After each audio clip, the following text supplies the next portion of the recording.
देश में 9 और 10 सितंबर को दुनिया के सबसे शक्तिशाली देशों के संगठन का महासम्मेलन होने जा रहा है। भारत ने इसकी तैयारी पूरी कर ली है।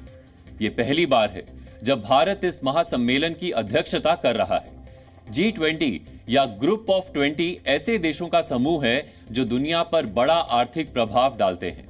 इस बार के G20 सम्मेलन के चेयरमैन प्रधानमंत्री नरेंद्र मोदी हैं। यही वजह है कि ये शिखर सम्मेलन भारत में आयोजित किया जा रहा है। वर्ष 1999 में दुनिया के 7 शक्तिशाली देशों, जिन्हें ग्रुप ऑफ 7 या G7 कहा जाता था, उन्होंने इसका गठन किया था।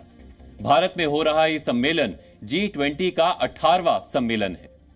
ग्रुप ऑफ 20 में Argentina, Australia, Brazil, Canada, China, France, Germany, India, Indonesia, Italy, Japan, Republic of Korea, Mexico, Russia, Saudi Arabia, south Africa, Turkey, United kingdom, America and European union रहते हैं। आप इन देशों के नाम सुनकर ही समझ गए होंगे कि इन देशों का प्रभाव पूरी दुनिया पर पड़ता है। यही इस संगठन की शक्ति है। इन देशों के राष्ट्र अध्यक्ष सालाना सम्मेलनों में इकट्ठा होकर अंतरराष्ट्रीय अर्थव्यवस्था से जुड़े मुद्दों पर बातचीत करते हैं और समस्याओं का समाधान निकालने की कोशिश करते हैं। ये ऐसे देशों का भी संगठन है जो दुनिया की आर्थिक महाशक्तियां हैं। ये ऐसे देशों का संगठन है जिनकी दुनिया की कुल जीडीपी में करीब 85% का योगदान है। वैश्विक व्यापार में भी इन देशों का 75% का योगदान है। आबादी के मामले में भी इन देशों में दुनिया की 66% आबादी रहती है। अब तक दुनिया में आए आर्थिक संकटों को दूर करने और उसका समाधान निकालने के लिए यही देश आगे आते रहे हैं। यह हमारे लिए भी गर्व की बात है कि दुनिया भर के राष्ट्राध्यक्ष भारत में इस सम्मेलन में आने वाले हैं। इस आयोजन के साथ ही भारत दुनिया में एक ऐसे देश के तौर पर उभरा है जिसकी राय दुनिया के महत्वपूर्ण फैसलों में ली जाने लगी है। यही वजह है कि भारत G20 के इस आयोजन में किसी भी तरह की कमी नहीं रखना चाहता। भारत ने इस सम्मेलन के लिए 3 मुख्य बातों पर सबसे ज्यादा ध्यान दिया है। इसमें पहला है सुंदरता, दूसरा है स्वाद और तीसरा है सुरक्षा। इस पूरे सम्मेलन में करीब 10,000 विदेशी मेहमानों के आने का आंकलन है। इसके अलावा भी कई विदेशी मेहमान भारत आएंगे। इनमें राष्ट्राध्यक्ष तो होंगे ही, उनके अलावा बड़े बिजनेसमैन, शिक्षाविद, वैज्ञानिक, कई तरह के एक्सपर्ट्स और दुनिया भर के पत्रकार भी भारत आएंगे। इसी वजह से भारत आयोजन को भव्य और सुरक्षित बनाने में लगा है। भारत इस बैठक के आयोजन के साथ ही एक सॉफ्ट पावर के तौर पर अपनी पहचान बना रहा है। आने वाले समय में पूरी दुनिया की निगाहें भारत पर ही टिकी होंगी। पूरी दुनिया में इस वक्त आर्थिक मंदी की स्थिति नजर आ रही है। कोविड के बाद वैश्विक व्यापार पर भी बड़ा असर पड़ा है। रूस और यूक्रेन जैसे देशों में युद्ध चल रहा है, जिसका असर पूरी दुनिया पर पड़ रहा है। देखा जाए तो दुनिया युद्ध के कगार पर पहुंच सकती है। महंगाई चरम पर है। विकसित देशों में भी महंगाई एक बड़ी परेशानी बनी हुई है। खाद्य असुरक्षा की स्थिति बनी हुई है। यही वजह है कि पूरी दुनिया इस मुश्किल वक्त में भारत की ओर देख रही है। भारत ने कोरोना काल में वैक्सीन को लेकर जो रोल निभाया है, उससे दुनिया भर के देश प्रभावित हुए हैं। IMF के मुताबिक वर्ष 2023 में भारत दुनिया की तेजी से बढ़ने वाली अर्थव्यवस्थाओं में से एक होगा। इंटरनेशनल मॉनेटरी फंड यानी IMF के मुताबिक अगले साल जर्मनी, रूस और इटली जैसे मजबूत और बड़ी अर्थव्यवस्थाएं कमजोर होती जाएंगी। IMF और वर्ल्ड बैंक का मानना है कि भारत आने वाले वर्षों में एक मजबूत अर्थव्यवस्था के तौर पर उभरेगा और यही बात दुनिया को भारत की तरफ आकर्षित कर रही है। सभी देश भारत पर उम्मीदें टिकाए हुए हैं। हम आपको 3 ऐसी वजह बताते हैं जिसकी वजह से भारत दुनिया के पहिए की धुरी बना हुआ है। पहला है यूक्रेन रूस युद्ध में भारत का रोल। दरअसल भारत के रूस के साथ दोस्ताना संबंध है। यूक्रेन और उसके समर्थक पश्चिमी देशों के साथ भी भारत के संबंध अच्छे हैं। इस युद्ध के समाधान को लेकर पूरी दुनिया भारत से पहल करने की गुजारिश करती रही है। सभी को मालूम है कि इस युद्ध को अगर कोई देश रोक सकता है या दोनों देशों में संधि करवा सकता है तो वो केवल भारत है। भारत ने अभी तक इस युद्ध को लेकर न्यूट्रल रुख अपनाया हुआ है। हालांकि कई वैश्विक मंचों पर भारत ने युद्ध रोककर शांतिपूर्ण हल निकालने की बात कही है। इस G20 सम्मेलन में भी यूक्रेन युद्ध पर चर्चा होनी है, लेकिन रूस के राष्ट्रपति व्लादिमीर पुतिन इस सम्मेलन में शामिल नहीं हो रहे हैं। कोविड महामारी के दौरान भारत की वसुदेव कुटुंबकम वाली संस्कृति देखकर दुनिया को एहसास हो गया कि भारत विश्व पटल पर एक मददगार देश है। भारत ने महामारी काल में कोविड वैक्सीन को पूरी दुनिया में सप्लाई किया। गरीब देशों को भारत ने मुफ्त में वैक्सीन उपलब्ध करवाई थी। कोविड काल में भारत ने दुनिया के 101 देशों को 23 करोड़ 90 लाख वैक्सीन डोज दी थी। दुनिया में बढ़ रही खाद्य असुरक्षा को लेकर भारत की पहल को दुनिया ने सराहा था। रूस और यूक्रेन पूरी दुनिया में अनाज के बड़े सप्लायर हैं, लेकिन इन देशों के बीच चल रहे युद्ध की वजह से कई देशों में खाद्य असुरक्षा की स्थिति बनी हुई है। पिछले वर्ष रूस और यूक्रेन के बीच एक संधि हो गई थी, जिसके बाद अनाज की सप्लाई शुरू कर दी गई थी। भारत की पहल से ही यह संधि हुई थी। हालांकि इस साल रूस ने इस संधि को खत्म कर दिया है, जिससे दुनिया पर खाद्य संकट पैदा हो गया है। इसी वजह से पूरी दुनिया वैश्विक मामलों में भारत की अहमियत समझ रही है।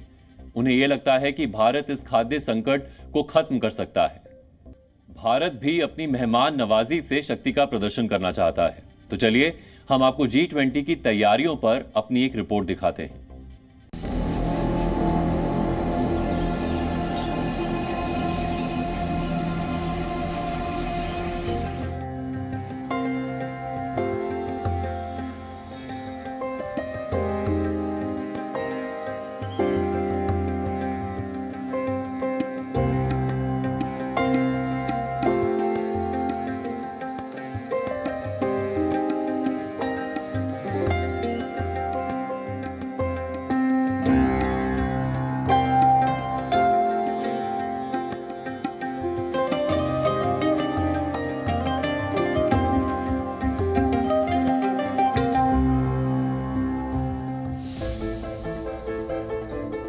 ऐसी दिल्ली सैलानियों ने पहले कभी नहीं देखी होगी। इस बार मेहमानों का ऐसा स्वागत होगा जिसे वो सालों साल अपने देशवासियों को बताएंगे। G20 सम्मेलन के लिए दिल्ली को भव्य ही नहीं, दिव्य भी बनाया जा रहा है।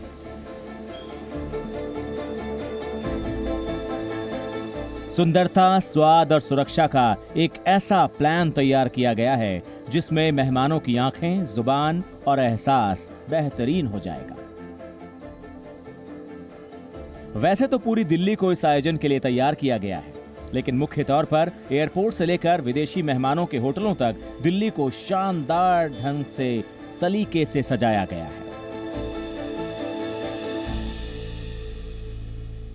G20 को लेकर वॉल पेंटिंग भी बड़े स्तर पर की जा रही है। सबसे पहले मैं आपको इधर की तस्वीरें दिखाता हूं। नई दिल्ली से संबंधित जो जगह हैं उन्हें यहां पर पेंटिंग्स के माध्यम से दिखाया गया है और साथ ही G20 का लोगो भी यहां पर बनाया गया है। और जो ये रेलवे का ओवरब्रिज है, यहां पर आप देखिए जहां से ट्रेनें गुजरती हैं उसके ऊपर भी भारतीय संस्कृति और कला को दिखाते हुए तमाम तस्वीरें उकेरी गई हैं। कुल मिलाकर आप ये कह सकते हैं कि पूरी तैयारी यहाँ पर की जा रही है इस वक्त दिल्ली में, ताकि जो मेहमान G20 के सदस्य देश पहुंच रहे हैं उन लोगों को भारत की एक एक चीज से रूबरू कराया जा सके। शाम होते होते आप दिल्ली की को आप देख सकते हैं कि दिल्ली कितनी बदली हुई नजर आएगी।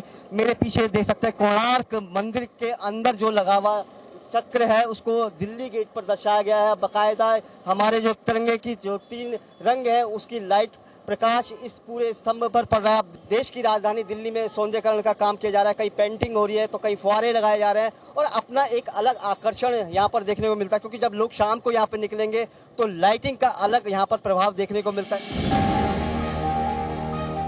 सिर्फ यही नहीं, दिल्ली के वो संस्थान जहां पर G20 से जुड़े कार्यक्रम होने हैं उनको भी इस तरह से सजाया गया है जिससे वो भव्य लगे। मैं जो एक लाइन दिखा रहा हूं, वसुधैव कुटुंबकम, यही भारत की नीति है, यही भारत की लाइन है और इसी के सहारे भारत पूरी दुनिया को G20 का एक संदेश देना चाह रहा है। और साथ ही यहाँ पर लिखा है one earth, one family, one future. मैं प्रगति मैदान के भारत मंडपम पर मौजूद हूं, जिसका उद्घाटन प्रधानमंत्री मोदी ने किया है। इसी जगह पर G20 शिखर सम्मेलन आयोजित किया जा रहा है, जिसमें दुनिया के जो वो तमाम राष्ट्राध्यक्ष हैं, चाहे अमेरिका के जो बाइडेन हो या चीन के शी जिनपिंग या रूस के व्लादिमीर पुतिन, ये सभी भारत में मौजूद रहेंगे।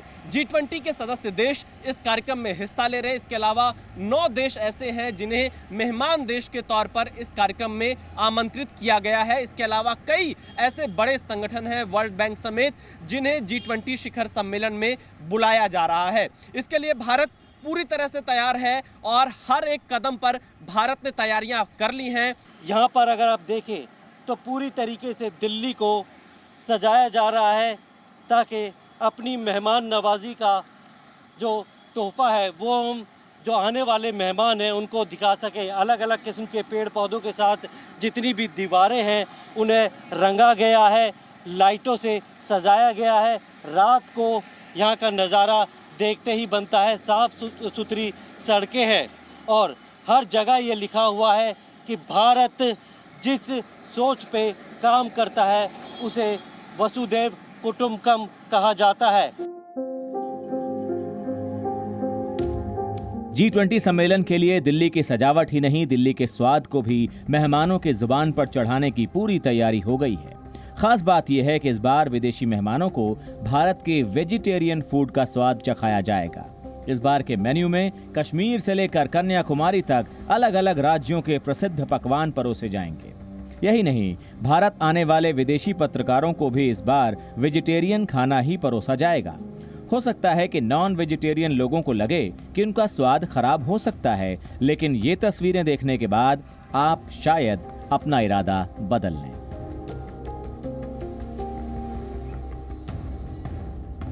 जो विदेशी डेलीगेशन हमारे पास आ रहा है, हमने उनके हिसाब से और इंडियन का मिक्स दोनों को ही यहाँ पर प्रेजेंट किया है।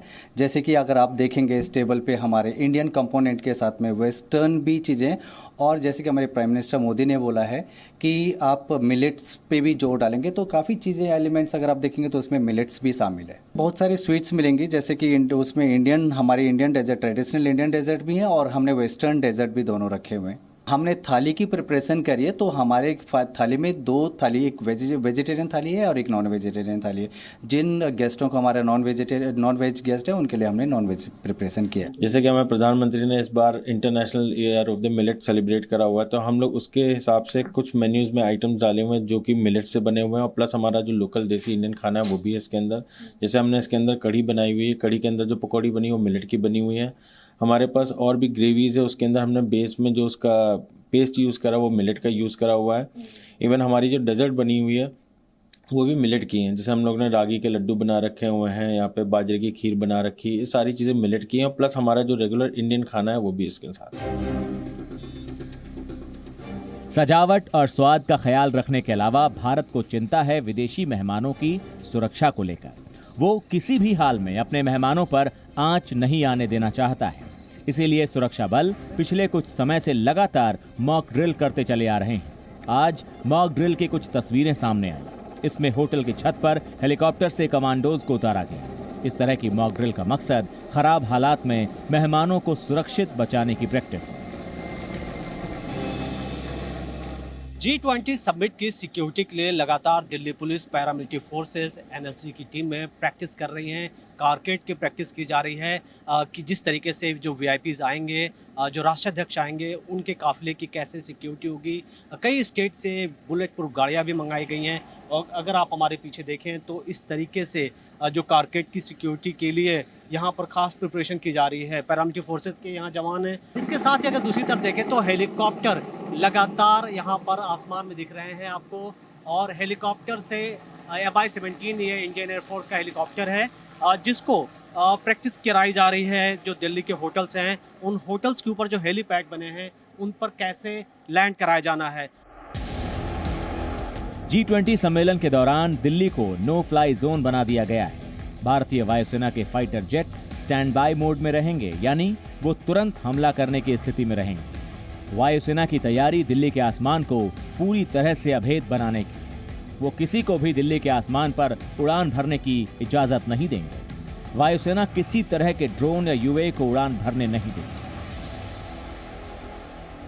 G20 समिट में आने वाले जो राष्ट्राध्यक्ष हैं वो दिल्ली के कई होटलों में रुकेंगे।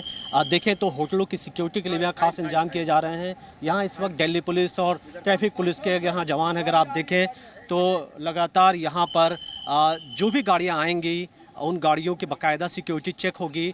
डॉग स्क्वाड्स हैं, चाहे पैरामिलिट्री फोर्स की बात करें, आईटीबीपी की, उन डॉग स्क्वाड को भी मंगाया गया है जो बाकायदा गाड़ियों को चेक करने के बाद जो एंटी सबोटाज चेक होता है वो किया जाएगा और उसके बाद किसी भी जो गेस्ट हैं जो होटल के अंदर रुके हुए हैं उसको अंदर जाने दिया जाएगा।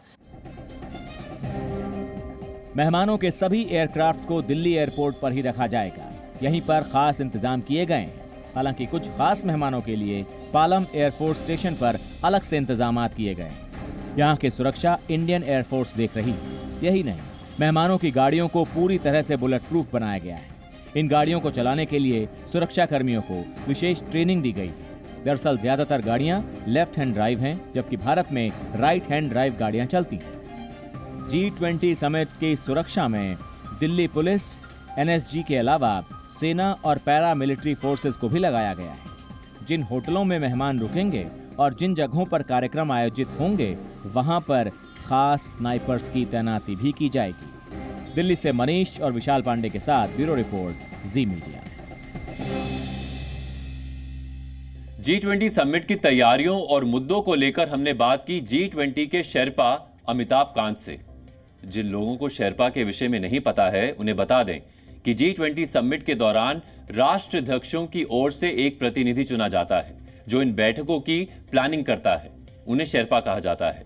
यह शब्द नेपाली शेरपा से ही लिया गया है जो नेपाल में पर्वतारोहियों का मार्गदर्शन करते हैं। इस बार भारत के शेरपा हैं नीति आयोग के पूर्व चेयरमैन अमिताभ कांत। उनसे हमने जानने की कोशिश की कि इस सम्मेलन में भारत का एजेंडा क्या रहने वाला है और विश्व में भारत की स्थिति क्या है। उन्होंने हमारे सवालों पर क्या जवाब दिए, चलिए आपको सुनवाते हैं। पहला सवाल यही कि G20 के लिए भारत का रोड मैप क्या है? देखिए, हमारी लगातार साल भर जो G20 प्रेसिडेंसी रही है वो उसमें हमने G20 प्रेसिडेंसी काफ़ी दूसरे तरीके से की है। बाकी देशों में ये एक शहर में होता है और ये ऑफिसर लेवल पर रिस्ट्रिक्टेड रहता है। माननीय प्रधानमंत्री जी का कहना था कि हमारी प्रेसिडेंसी ये पीपल्स प्रेसिडेंसी हो, साधारण व्यक्ति की हो और इसमें बहुत ज़्यादा जन भागीदारी हो। तो हम इसको सारे शहर स्टेट्स में ले गए, सारे स्टेट्स में, और करीब 60 शहरों में हमने G20 किया। वहाँ हमने जो भी इनका इंफ्रास्ट्रक्चर था उसको इम्प्रूव करने की कोशिश की। उसके अलावा सारे स्कूल्स, कॉलेजेस, यूनिवर्सिटीज़ में G20 को आगे ले गए। वहाँ मॉडल G20s हुई, ऐसे कंपटीशन हुए, तो हर व्यक्ति को पता चला G20 क्या होता है। दूसरा कि इस समय हमने हिंदुस्तान की, भारत की क्या क्या हमारी नैरेटिव्स हैं, क्या क्या हम पुश करना चाहते थे, जैसे मिलेट हो, वन डिस्ट्रिक्ट वन प्रोडक्ट हो, डिजिटल पब्लिक इंफ्रास्ट्रक्चर हो, विमेन लेड डेवलपमेंट हो, जो कुछ महत्वपूर्ण चीज़ें थी वो सारी हमने पुश करी और सब निकलवाई इसमें। तीसरा जो हमारी प्रायोरिटीज़ हैं वो ग्लोबल साउथ की प्रायोरिटीज़ रही, क्योंकि डेवलपिंग कंट्रीज़ का शेयर बढ़ता जा रहा है।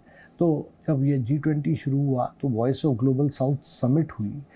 ग्लोबल साउथ की कंट्रीज़ 125 देशों के राष्ट्र प्रधानमंत्रियों के साथ माननीय प्रधानमंत्री जी ने चर्चा की। जो उनकी प्रायोरिटीज़ थी उसको हम आगे ले आए और उसको हमने पुश किया अपनी G20 प्रेसिडेंसी में।